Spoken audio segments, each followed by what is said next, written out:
بسم الله الرحمن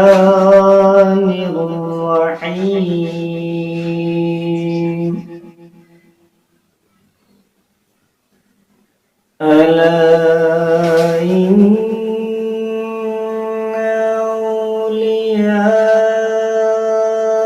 أولياء الله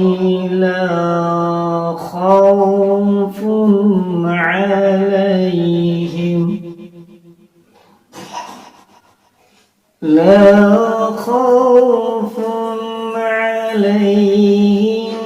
ولا هم يحزنون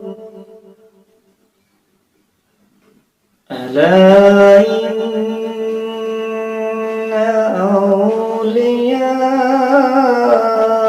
الله لا خوف عليهم ولا هم يحزنون